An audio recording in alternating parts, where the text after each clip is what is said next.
sin tardar demasiado, voy a tomar la palabra. Je vais le faire en français pour que David ne soit pas complètement seul, et aussi parce que je crois que nos deux communications vont communiquer, et je te remercie beaucoup, David, d'avoir si brillamment répondu à la commande, comme on dit. Je vais parler des violences politiques, et je vais parler de la démocratie argentine de ces 40 dernières années, à partir de cette question-là, et notamment de la question de la violence politique et de la capacité de la démocratie argentine à se fonder sur l'exclusion de la violence ou sur une gestion de la violence. L'arrivée de Raúl Alfonsín au pouvoir et les procès aux jantes militaires de 1985 viennent d'une certaine manière réaliser, concrétiser, et on a vu que c'est avec énormément de tension, s'appuie plutôt sur un travail de longue date des organisations des droits humains, et un travail qui aura une composante théorique et pratique très importante, qui consiste à séparer radicalement deux mots qui avaient été jusque-là, qui pouvaient fonctionner ensemble et qui commencent à ne plus pouvoir l'être. Ces deux mots sont violence et politique. À partir de 1983, il n'y a plus, se ferme la possibilité de concevoir une violence politique. Pourquoi les organismes des droits humains jouent un rôle particulier? Parce que, comme on le sait, quand on fait l'étude comparée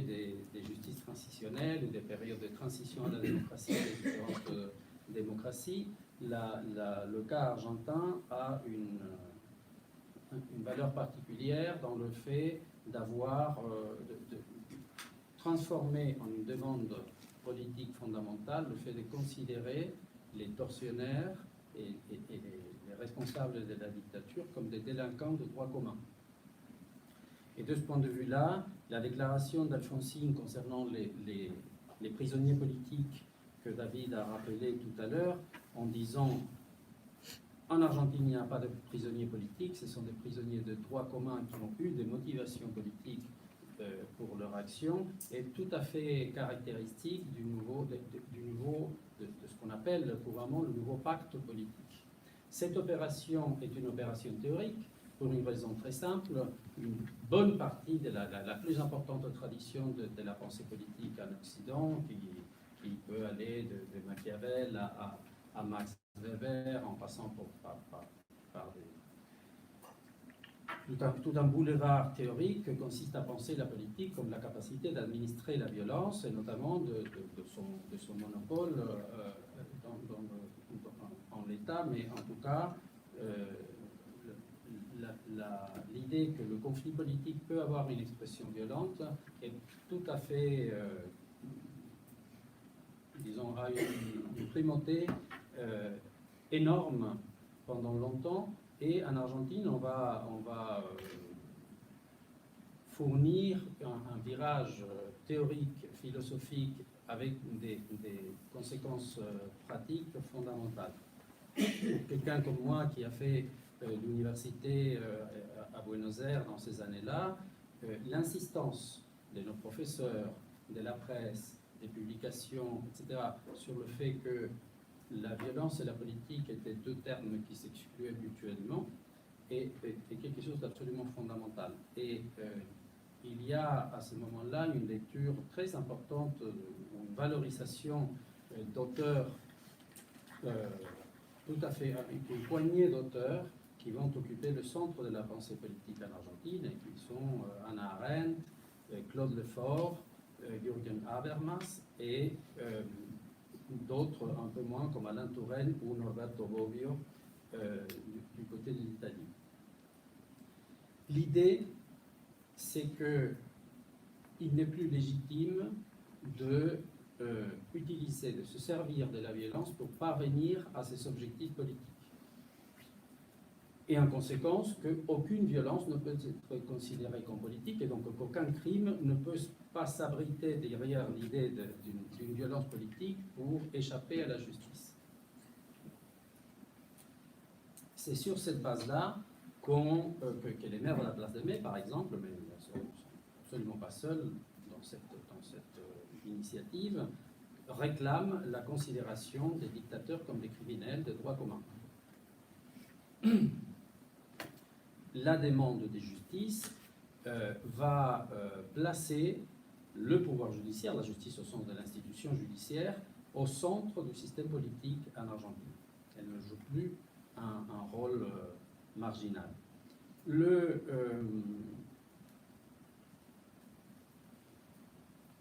pacte ou le procédé est tout à fait fondamental, fondationnel du nouvel ordre démocratique, et il n'est pas nécessaire de rappeler ici que jusqu'à, disons, la première fois dans l'histoire politique de l'Argentine qu'un président élu passe le pouvoir à un autre président élu d'un autre parti politique, c'est en 1989, quand Alfonsine passe le pouvoir à Menem, et que jusque-là, l'immense majorité des processus électoraux ont été conclus par un coup d'État militaire. Donc la présence de la violence politique dans l'histoire du XXe siècle de l'Argentine est tout à fait courante et fondamentale jusqu'en 1983. D'où un petit bémol que je voudrais quand même poser ici sur l'idée de décadence. Peut-être que, d'un certain point de vue, les choses ont commencé à aller un petit peu mieux à partir de 1943, et c'est pour ça que tout à l'heure je disais qu'on était ici un peu quand même pour célébrer la démocratie en Argentine. En tout cas, il y a l'institution d'un nouvel ordre politique qui consiste à soumettre les atrocités commises pendant la dictature à l'idée de crime et à la justice ordinaire en conséquence. Cependant, tout observateur de l'Argentine sait que les 40 ans de démocratie sont 40 années de présence de la violence dans la vie politique et dans la vie sociale de l'Argentine. Et la violence n'est pas exclue de la vie démocratique, loin de là, et l'une des preuves la plus évidente que nous pouvons avoir, c'est que l'une des candidates s'est condamnée pour gagnante jusqu'au mois d'août de l'élection présidentielle, Patricia Bullrich, a fait campagne exclusivement sur la question de l'insécurité, de la violence et du crime, et en faisant appel à une demande d'ordre, c'est-à-dire la question de la délinquance, de la violence et du crime aujourd'hui en Argentine est une préoccupation politique fondamentale. Pour présenter le problème pendant la démocratie, pendant les 40 années de vie démocratique, je vais vous inviter à... je vais classer des faits de violence en une série de 4 catégories différentes, en essayant de comprendre comment les formes de la violence, les diverses formes de la violence, se connectent avec la politique. C'est-à-dire en quoi ces formes de la violence sont des formes politiques de la violence, mais dans un sens complètement différent de celui qu'on considérait dans, disons, la violence d'ancien régime. À ce que je veux dire, il y a 2 moments exceptionnels, c'est-à-dire 2 moments qui ne collent pas avec ma présentation. Le premier, c'est la crise des Cara Pintada, c'est le soulèvement des militaires qui refusent de se soumettre à la justice, qui a été évoqué aussi tout à l'heure, et la prise de la caserne de la Tablada en réponse à cette mobilisation par le mouvement de Todos por la Patria, qui est fini aussi dans une répression atroce et sanglante pendant le gouvernement de Raúl Alfonsín et qui va, avec l'hyperinflation, précipiter la chute de ce premier gouvernement démocratique. Mis à part ce moment, et sur lequel je vais revenir après, la tentative d'assassinat sur la personne de Christina Kirchner le 1er septembre de l'année dernière, il n'y a pas, dans les 40 dernières années, d'acteur politique en Argentine qui ait pris les armes pour parvenir à l'obtention à atteindre ces objectifs. La première série ou la première catégorie de faits de violence, et je vais faire une précision méthodologique, je vais faire référence exclusivement à la violence physique contre les personnes. La première forme ou la première série de faits de violence qu'on peut identifier, c'est ce qu'on pourrait appeler des crimes politiques. Et qui sont des assassinats crapuleux. Certains dont la justice a apporté la preuve et d'autres qui présentent de doutes ou qui ont suscité des doutes ou des suspicions sans que la justice ait pu clarifier les faits. On peut en citer beaucoup, je vais citer simplement à chaque fois pour chaque catégorie de faits très connus et qui ont eu un impact considérable dans l'opinion. Dans cette idée de crimes crapuleux et des crimes qui sont des crimes politiques aussi, on peut citer par exemple l'assassinat du journaliste José Luis Cabezas en 1997, la mort suspecte du fils du président Carlos Menem, Carlito Junior, dans son célèbre hélicoptère en 1995, beaucoup de faits de morts dans les provinces, souvent suite à des régimes des gouverneurs népotistes ou des régimes totalement fermés, dont la série est inaugurée par la mort de l'adolescente ou de la jeune María Soledad Morales, tuée par la famille du fils par des copains du fils du gouverneur de Catamarca en 1990, la disparition de Julio López, le témoin d'un procès contre un militaire en 2006, l'assassinat de 3 policiers dans une station de radio consécutive à une tentative de réforme de la police de la province de Buenos Aires en 2007, ou encore le suicide suspecté de Alberto Nisman, le fiscal, le procureur qui s'occupe du procès contre des attentats de la AMIA en 2015. Ces faits divers, comment ces faits divers rentrent dans l'espace démocratique ou rentrent dans la vie politique? Qu'est-ce qui fait de ces crimes qui pourraient être des pages de faits divers dans la presse rentrent dans l'espace de la politique? En premier lieu, parce que la presse et parfois des organisations ou des mouvements de droits humains les introduisent dans l'espace politique en dénonçant des crimes crapuleux, c'est-à-dire l'agissement du pouvoir de manière clandestine. C'est le côté obscur du pouvoir et la suspicion d'une continuité avec la dictature qui confère son caractère politique à ces faits. La différence avec le passé, c'est que ces crimes n'ont pas de revendication politique. Il n'y a pas d'acteurs ou d'organisations venant dire « nous avons tué un tel parce que ceci ou cela ». Deuxième catégorie, ce sont les agissements des forces de l'ordre, des forces policières. La violence policière, comme on dit, ou pour utiliser une expression plus argentine, la policia del gatillo fácil. Ça commence sous le gouvernement d'Alfonsín et par exemple le massacre de ce qu'on appelle des Ingeniero Bunge en 1983, c'est tout de suite après le retour à la démocratie où la police de Buenos Aires tue un groupe d'adolescents qui sont sur un trottoir en train de boire de la bière. La massacre des Ramacho en 1999, où la police tue des voleurs qui avaient fait un braquage dans une banque et tue même le dernier des survivants dans le commissariat de police. Et toute une série d'assassinats de jeunes, notamment des quartiers populaires, qui vont donner lieu d'ailleurs à l'émergence de nouvelles organisations de défense des droits humains distinctes de celles qui s'étaient occupées des crimes de la dictature, comme la Correspi, et l'organisation de toute une série de marches du silence,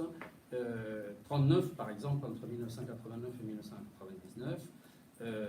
compte dans ces faits les assassinats commis par la police dans le quartier de l'Alto à Bariloche en 2010, ou encore les assassinats du jeune Damián Sepúlveda ou Ismael et Rosa en 2013 et 2015. Le caractère politique de cette autre catégorie de faits de violence vient du fait que c'est la force publique qui fait une utilisation illégitime des armes et de la violence. Ce sont les agents de l'État qui tuent illégalement. Et c'est ça qui pose un immense problème politique, c'est l'impossibilité du pouvoir politique à contrôler les organisations de l'État. Il y a et je vais vite parce que je vois que le temps se termine pour moi aussi, il y a une troisième catégorie de violence qui est donnée qui trouve son lit, ce sont des faits massifs, qui trouve son lit dans toutes les formes de non-droit et des illégalismes qui vont de l'occupation du sol et du territoire à le travail illégal, ou le travail au noir, ou le travail informel, peu importe, et qui vont avoir comme l'une de ses principales conséquences l'extension de la délinquance. Il y a un célèbre et très bon livre de Gabriel Kessel qui parle du délit amateur, et donc le titre du livre, hein, délit amateur, et qui parle de la banalisation ou l'acceptation dans l'économie morale des foyers pauvres de la délinquance par une légitimation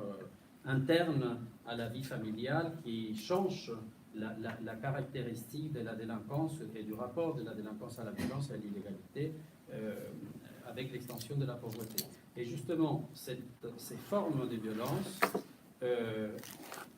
sont très liées à la violence policière et sont liées aussi à trois phénomènes massifs: l'extension de la pauvreté,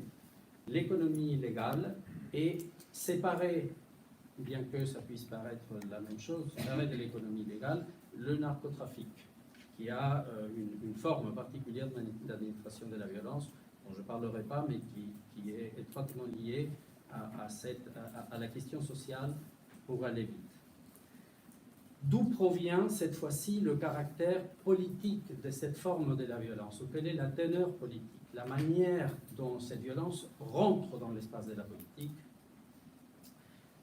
Elle vient du fait de l'impossibilité de la justice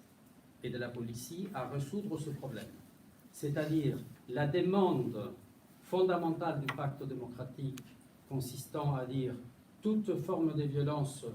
est un crime de droit commun, sort de l'espace de la politique et seule la justice peut nous en donner une réponse, eh bien, l'extension et le caractère massif du phénomène et son lien étroit avec la question sociale rend le pouvoir judiciaire absolument incapable et inefficace pour traiter la question. Ce que je veux dire, c'est que la réponse à ces formes de violence ne peut être que politique. C'est une affaire de la démocratie et non pas une affaire qui se trouve aux marges de la vie politique. La dernière forme, et je perds une feuille, mais c'est pas grave, la dernière forme de violence politique sous la démocratie ou en démocratie vient de l'évolution de ce que j'ai appelé avec d'autres l'évolution de la politicité populaire ou des formes de mobilisation populaire. Mais avant d'avancer sur cette quatrième, il y a un dernier élément qui confère un caractère politique à la violence massive liée à la délinquance et à la question sociale, c'est une opération sous-jacente de catégorisation. Les sciences sociales et la presse vont transformer une série hétérogène de faits individuels, c'est comme ça que la justice aurait tendance à les traiter, comme des faits, des cas singuliers, des actes, des actions, en des catégories comme par exemple la violence, qui devient un problème public, la violence ou encore le sentiment d'insécurité, et qui sont des catégories qui informent l'espace politique, qui donnent sa forme à l'espace politique et qui déterminent d'une certaine façon, le mot est un peu dur, le traitement public du problème ou la réponse politique qu'on peut en donner. La campagne de Patricia Bullrich, elle n'est pas la première, sur le thème de la violence, de l'insécurité et du désordre en sont une preuve, mais tout le mouvement de la sociologie qui s'est occupé de la question de l'insécurité comme étant un fait objectif et mesurable, fait partie aussi de ces opérations sous-jacentes des sciences sociales et de la presse. Concernant la dernière catégorie de formes de violence, qui commence aussi sous le gouvernement d'Alfonsine, qui va se prolonger jusqu'à présent, peut trouver 4 formes de mobilisation collective parfaitement caractérisées et étudiées. Les occupations illégales des terres, qu'on appelle les asentamientos, ces crises disruptives qui sont los estallidos, surtout sous le gouvernement de Carlos Menem et dans les villes de province, les piquetes et les formes de mobilisation et d'organisation sociale liées au mouvement des piqueteros, et pendant notamment la crise de 1989, l'hyperinflation, la récession de 2001 et après un peu aussi en 2013 le gouvernement de Cristina Fernández, los saqueos. Toutes ces formes de mobilisation sociale ont une composante plus ou moins importante de violence et font de la violence, font rentrer des faits de violence et des faits d'illégalité dans l'espace de la mobilisation et dans l'espace de la conflictualité qui s'engage avec la police. Los saqueos y los estallidos sont un usage direct de la violence. Ils vont incendier le palais de la gouvernation ou la maison du gouverneur même. Los estallidos par le vol et le saccage des commerces. Les asentamientos et les piquetes, c'est un peu plus compliqué parce qu'il y a une relation indirecte avec la violence. La violence est possible et souvent administrée, mais il n'y a pas une action directement violence. Ce qui tombe dans toutes ces formes de mobilisation sociale, c'est en premier lieu la séparation de l'illégalité et de l'illégitimité, comme si illégitime ne voudrait pas dire nécessairement illégal. Ce qui est illégal peut devenir légitime. Il y a une tournure de force dans l'utilisation des mots, ça fonctionne pareil en espagnol. Et l'autre connexion avec l'espace politique, c'est que ces mouvements-là ne peuvent pas être réprimés par la police sans que l'espace démocratique en résulte blessé ou violé d'une certaine façon. Voilà, ce que j'ai voulu dire, c'est que